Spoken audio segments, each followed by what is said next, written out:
Alexandria Ocasio-Cortez blasting capitalism this weekend. The freshman congresswoman appeared at South by Southwest in Austin, Texas. Capitalism to me, it's an ideology of capital. It means that we seek and prioritize profit and the accumulation of money above all else, and we seek it at any human and environmental cost. And to me, that ideology is not sustainable and cannot be redeemed. AOC also said that FDR's New Deal was racist and that moderate is not a stance. Joining us now is Democratic strategist Jason Nichols. Good to have you on the program, Jason. Thanks so much for joining us. Thanks, Maria. Excuse me, do you agree with AOC? I think it's much more complicated than the way she stated it. I think that capitalism and elements of socialism can actually coexist, and I think that's one of the things that people aren't talking about. We have elements of socialism in our society right now, from Social Security to Medicare, and these are socialist programs that exist within a capitalist framework. So I think that her statement is an oversimplification. I think it's an oversimplification about FDR as well.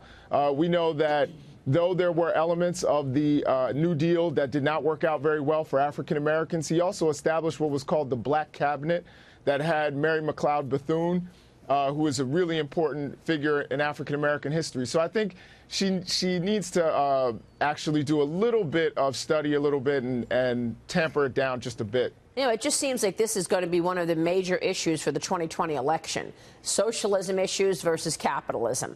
And, you know, you can't really sort of tiptoe around what she's saying. She says capitalism cannot be redeemed. So she might be confusing certain things, but she's blasting capitalism. And we have a capitalist society, not a socialist society. So, I mean, you say she needs to study up here, but can she...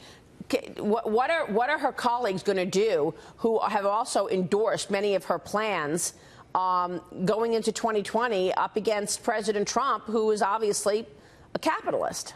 Yeah, I mean, I think that some of her plans are not necessarily bad. There are some that obviously need some work. And I think she would actually agree with that. I think the Green New Deal, for example, was something that was put out there, but obviously needs a whole lot of tweaking. I do think, again, what she calls socialism isn't really socialism. If she really understood that, you know, the Nordic model is actually social democracy, that's totally different than democratic socialism. And that's one of the things that they don't even have an understanding of the term that they're using. But again, having Medicare, having health care for people, having a clean environment, those can exist within a capitalist framework. And I think we also don't have to be scared of socialism. You're mixing it up. I mean, she's got specific plans. This is a specific plan, Medicare for All, that wipes out the private health care insurance industry. Green Deal, you know, $94 trillion. This is a specific plan. This is not just, oh, we can have some parts of this. You know, so at the end of the day, these are all socialist programs, Lee Carter. Yeah, I think that, you know, one of the things that is interesting to me about Ocasio-Cortez is that a lot of people are dismissive of her or saying she needs to read up, except underneath all of this, there's a movement, right? And we're seeing, if you look at the polling right now, Bernie Sanders is right up there with, the most recent polling is right up there with Joe Biden. Ocasio-Cortez, her policies are capturing the hearts and minds of a lot of young people, a lot of voters out there. And so I don't think that we can just be dismissive of them and say she's got to read up or say that they're totally factually incorrect. I think we have to have alternatives. And the strategies that she's using... Well, the alternative is to basically encourage fossil fuel production in this country of natural gas and gasoline, because you know what? It's inexpensive, and it helps the poorest of the poor by keeping those costs low, and it creates literally millions of jobs in this country. And with natural gas, it has reduced emissions out of power plants in this country. So that's why we focus on the specifics. Well, I mean, I think what we've seen... It's true, though. You can't just say, oh, this is this broad strokes and, oh, you know, she has the right idea and we have socialism already. These are specific plans that make no sense. They're specific, but they're really what we're looking at is like bumper sticker politics.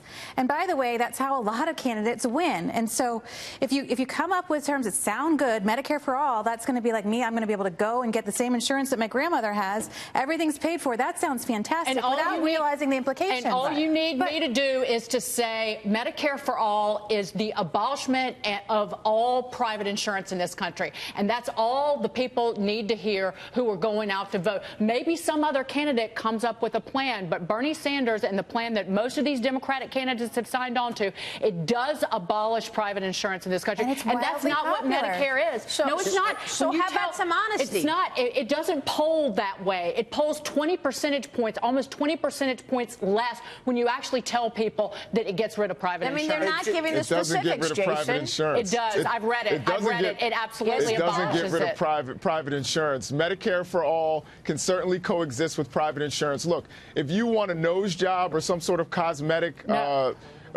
thing, you can certainly use your private insurance, pay your private insurance, and get those kinds of things done. Medicare for all and private insurance can coexist. This is this kind of zero-sum thing that she's talking about. If you like your doctor, you can keep your doctor, right? Absolutely.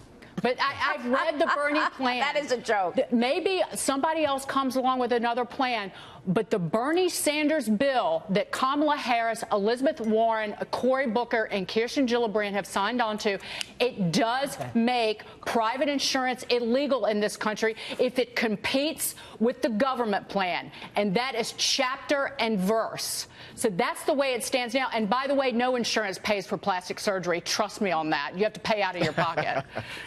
Hey, Jason, I want to ask you, which way are Democrats going to be going in the 2020 primaries? Are they going to end up with someone very much on the left, or are they going to end up with a more moderate like Joe Biden? What's your prediction? I think we're going to end up with somebody who is on the left, who has strong ideals. I think Joe Biden is going to struggle, actually, if he gets into this thing. They say he's 95% in. I think he's going to struggle. He has issues that go back to the 90s. So I think we're going to go with somebody on the left. So you say it's going to be a radical. It's going to be somebody with one of these plans. Somebody with one of these plans, yes. Whether that's radical, that's up to interpretation. Jason, thank you so much. Jason Nichols.